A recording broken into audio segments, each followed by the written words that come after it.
Berangsang daun ini ada tingkatan tertentu, satu dan dua. Nah, kalau kita ngomongin berangsang yang nomor satu, maka dimanapun kita berada, kalau kita mendengar suara-suara kasar atau kata-kata kasar dari orang lain, refleks dia akan langsung marah, bahkan sampai bunuh. Dan dia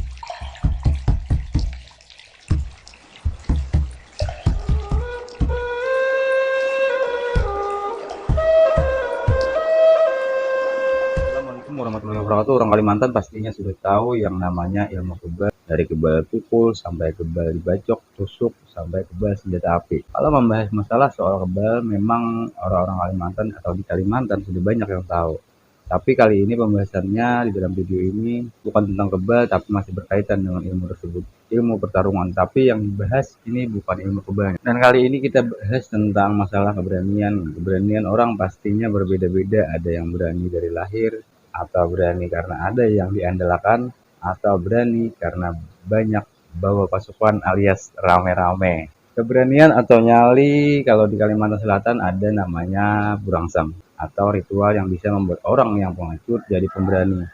Nah, kali ini di video ini saya akan membahas soal nyali. Sebagian orang taunya cuma seputar minyak atau amalan-amalan yang bisa buat orang berbeda dengan yang namanya burangsang. Burangsang itu bisa didapatkan di daerah Kalimantan Selatan atau Kalsel, tepatnya Kabupaten Hulu Sungai Selatan atau Kandangan. Tapi tidak menutup kemungkinan di daerah-daerah lain juga mempunyai atau bisa membuat burangsang tersebut.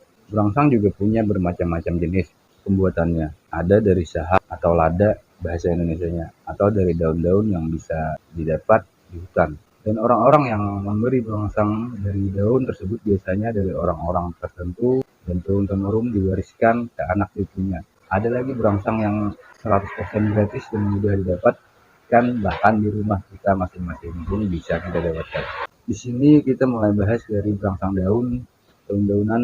Nah, kalau jenis burangsang tersebut hanya bisa didapatkan dari orang-orang tertentu dan cara mengolah atau memakannya pun berbeda. Dari yang saya tahu, kalau makan burangsang dari daun itu kita memakannya harus berada di dalam kelambu dan ada api yang menyala di saat kita memakannya. Apinya pun harus di dalam kelambu juga, sambil kita memakan daun tersebut, sambil kita membayangkan api itu masuk ke dalam tubuh kita. Dan burangsang daun ini ada tingkatan tertentu, satu dan dua. Nah, kalau kita ngomongin burangsang yang nomor satu, maka dimanapun kita berada, kalau kita mendengar suara-suara kasar atau kata-kata kasar dari orang lain, refleks dia akan langsung marah, bahkan sampai bunuh.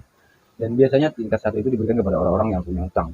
Hutang di sini maksudnya dia pernah berkelahi atau berantem lalu dia terkena luka atau pernah ditambah orang lain tapi nggak pernah berani balas. Maka kalau orang yang makan burangsang level satu ini mau kejadian yang udah berapa tahun, tetap dia akan balas orang yang pernah menyakiti atau memukul siapapun musuhnya. Dia akan membalasnya setelah memakan burangsang tersebut.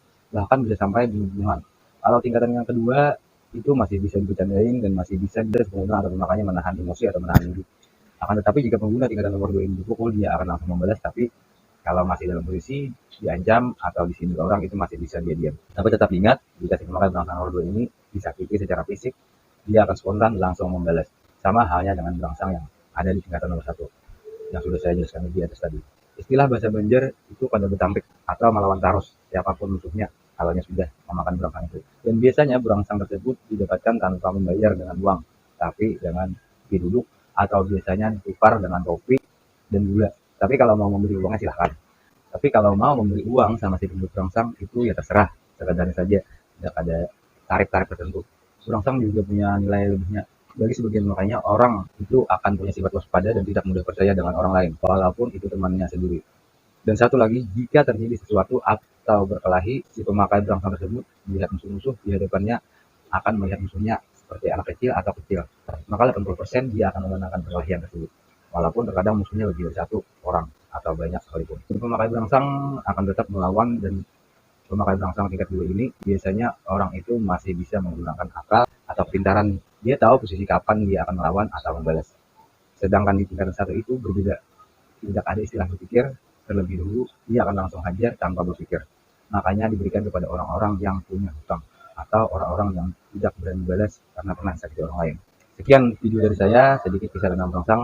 Salah kata saya mohon maaf lahir batin, dan jika ada yang ingin ditanyakan lebih detail tentang hal yang berkaitan dengan video ini, silahkan tinggalkan komentar.